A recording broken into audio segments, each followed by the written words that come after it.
Next topic है हमारा एक समान बाह्य वैद्युत क्षेत्र में द्विध्रुव को घुमाने में किया गया कार्य। तो एक समान बाह्य वैद्युत क्षेत्र क्या कहलाएगा, पहले हम ये समझेंगे। तो देखो यहाँ पे जो हमने समांतर बल रेखाएं बनाई हुई हैं, ये है समांतर वैद्युत बल रेखाएं। और जहाँ पे भी समांतर वैद्युत बल रेखाएं बनाई जाती हैं तो उनके बीच का जो भी क्षेत्र होता है उस क्षेत्र के लिए ही हम कहते हैं एक समान वैद्युत क्षेत्र। वो इसी एक समान वैद्युत क्षेत्र में एक द्विध्रुव के लिए रखा गया है। ये रखा थीटा कोण बनाता हुआ एक द्विध्रुव। तो हम क्या कह सकते हैं कि ये हो जाएगा एक समान वैद्युत क्षेत्र, क्योंकि यहाँ पे जो बल रेखाएं खींची गई हैं वो एक दूसरे के समांतर खींची गई हैं, इसलिए क्या हो जाएगा एक समान वैद्युत क्षेत्र। इसी एक समान वैद्युत क्षेत्र में इसकी साम्य स्थिति से थीटा कोण बनाता हुआ एक वैद्युत द्विध्रुव रखा गया है। और इसी वैद्युत द्विध्रुव का जो निर्माण हुआ है वो -q एवं +q बिंदु आवेशों से मिलकर के हुआ है। और मान लेंगे हम कि इन -q एवं +q बिंदु आवेशों के बीच की जो दूरी है वो अल्पतम है, अर्थात 2l है। और वैसे भी हम पहले से पढ़ चुके हैं, जानते हैं कि जो वैद्युत द्विध्रुव होता है इसकी अल्पतम दूरी होती है वो 2l होती है। अब जब किसी वैद्युत द्विध्रुव के लिए एक समान वैद्युत क्षेत्र में रखा जाता है तो उस द्विध्रुव पर एक बल आघूर्ण लगता है या बल युग्म आघूर्ण लगता है। अब चूंकि देखो जरा, ये +q बिंदु आवेश है, ये -q बिंदु आवेश है, और इस वैद्युत द्विध्रुव को थीटा कोण पर रखा हुआ माना गया है। कि मान लिया हमने कि जो वैद्युत द्विध्रुव है ये अपनी साम्य स्थिति से थीटा कोण पर रखा हुआ है। तो देखो ये कितना एंगल हो जाएगा थीटा, तो थीटा कोण घुमाते हुए रख दिया हमने। तो इस +q आवेश पर एक समान वैद्युत क्षेत्र में बल कार्य करेगा और इस -q आवेश पर एक समान वैद्युत क्षेत्र में बल कार्य करेगा। सो देखो हम जानते हैं कि चूंकि एक समान वैद्युत क्षेत्र में धनावेश पर कार्यकारी या जो कार्य करने वाला बल होता है या जो बल लगता है वो वैद्युत क्षेत्र की दिशा में लगता है, और जो ऋणावेश पर बल लगता है वो वैद्युत क्षेत्र की विपरीत दिशा में लगता है। तो देखो ये बल वैद्युत क्षेत्र की दिशा में लग रहा है और -q आवेश पर बल वैद्युत क्षेत्र की विपरीत दिशा में लग रहा है। अब चूंकि ये देखो +q आवेश पर लगने वाले बल की दिशा और -q आवेश पर लगने वाले बल की दिशा कैसी हैं, एक दूसरे के विपरीत और परिमाण में बराबर। सो परिमाण में बराबर और दिशा में विपरीत। सो ये एक दूसरे के लिए वैसे तो ये क्या करेंगे, निरस्त कर देंगे। इसका मतलब क्या हुआ कि जो ये द्विध्रुव होगा ये प्रत्यानयन बल युग्म के कारण हमेशा अपनी साम्य अवस्था या साम्य स्थिति अर्थात इक्विलिब्रियम पोजीशन या इक्विलिब्रियम स्टेट में आने का प्रयत्न करता रहेगा। इतना तो आपको समझ में आ गया होगा। तो ये हमने एक समान वैद्युत क्षेत्र बनाया है और इसी एक समान वैद्युत क्षेत्र में एक हमने वैद्युत द्विध्रुव रखा हुआ है। अब इस वैद्युत द्विध्रुव को हमें वैद्युत क्षेत्र में घुमाने में, मतलब थीटा कोण घुमाने में किए गए कार्य की गणना करनी है। तो हम क्या कर लेंगे, यहाँ से मान लेंगे कि जब एक समान वैद्युत क्षेत्र में द्विध्रुव के लिए अपनी साम्य स्थिति से, ये हो जाएगी इसकी साम्य स्थिति, अपनी साम्य स्थिति से थीटा कोण घुमाया जाता है तो वैद्युत द्विध्रुव को घुमाने में हमें कुछ कार्य करना पड़ता है। अब चूंकि हम ऐसा भी मान लेंगे, यहाँ से मान लेंगे कि जो वैद्युत द्विध्रुव है इसका जो वैद्युत द्विध्रुव आघूर्ण है वो क्या पढ़ चुके हम, P = 2ql। सो ये हो जाएगा P = q हो जाएगा आवेश और 2l क्या हो जाएगी वैद्युत द्विध्रुव की अल्पतम दूरी। तो हम इसको ऐसा कह देंगे, एक समान वैद्युत क्षेत्र अर्थात एक समान वैद्युत क्षेत्र के लिए हमने क्या मान लिया E। यह एक समान वैद्युत क्षेत्र E में थीटा कोण घुमाया जा रहा है। देखो यहाँ से कितना कोण घुमाया गया, थीटा कोण तो घुमाया गया। तब इस वैद्युत क्षेत्र द्वारा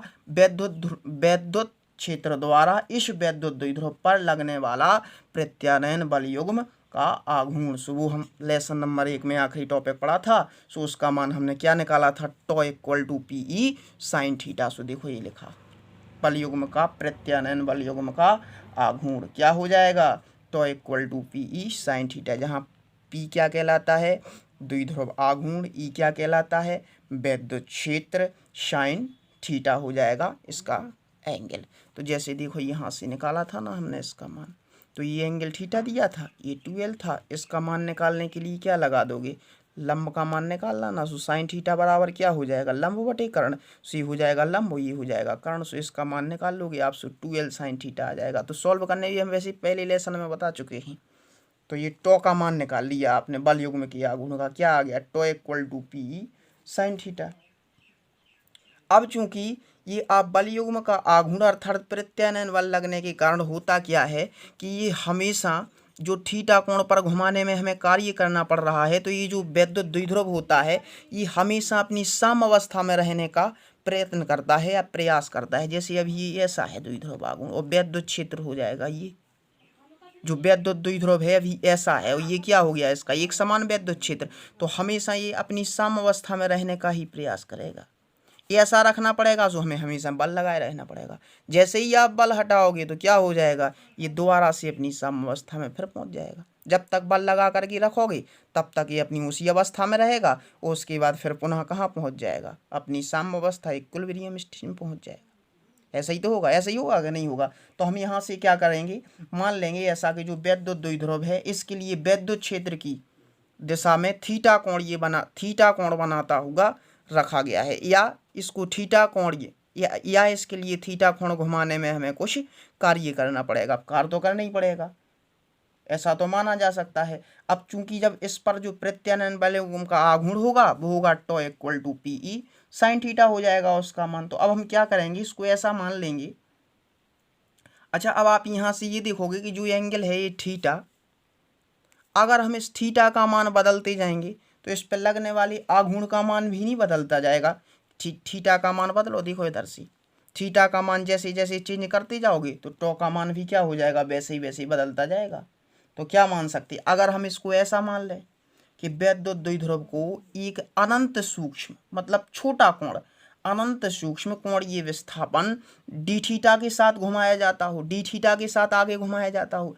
अभी ये हमने थीटा कोण घुमाता हुआ माना, यदि डी थीटा के साथ घुमाता हुआ मान लेंगे तब क्या हो जाएगा, मान लेंगे हमेशा कि तब बाह्य स्रोत द्वारा वैद्युत द्विध्रुव पर किया गया कार्य, मतलब डी थीटा कोण घुमाने में वैद्युत द्विध्रुव पर किया गया कार्य क्या हो जाएगा, डी थीटा छोटा कोण घुमा रहे सो कार्य भी तो छोटा ही आएगा। सो क्या हो जाएगा, डी डब्ल्यू बराबर, सूत्र क्या पढ़ा आपने, कार्य बराबर वैसे तो पढ़ा बल गुणा विस्थापन। सो यहाँ क्या हो जाएगा, बल युग्म का आघूर्ण और गुणा विस्थापन की जगह क्या देखो थीटा कोण या विस्थापन हो रहा है। यहाँ पे माना है अत्यंत या अनंत सूक्ष्म कोण डी थीटा।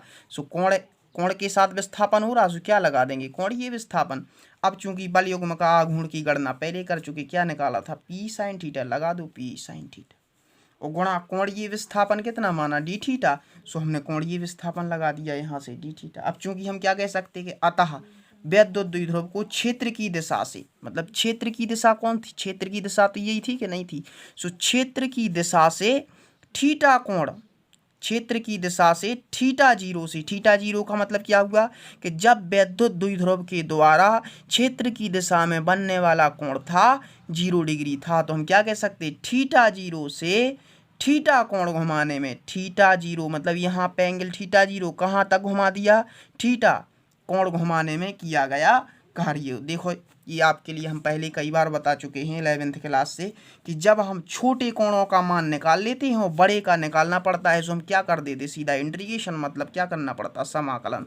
सो देखो समाकलन करवा देंगे बड़े के लिए, डी डब्ल्यू छोटे का मान निकाल लिया, मतलब छोटा कार्य निकाल लिया। अब पूरे के लिए निकालने के लिए क्या करना पड़ेगा, समाकलन। सो डी डब्ल्यू का करोगे सो क्या हो जाएगा, सीधा W p sine theta d theta. So p sine theta d theta, integration कर रहे, कहाँ से कहाँ तक ले जा रहे, थीटा जीरो एंगल से थीटा एंगल तक ले जा रहे। सो लिमिट क्या हो जाएगी, लोअर लिमिट हो जाएगी थीटा जीरो, अपर लिमिट हो जाएगी थीटा और P sine theta d theta, ज्यों का त्यों चलता रहेगा।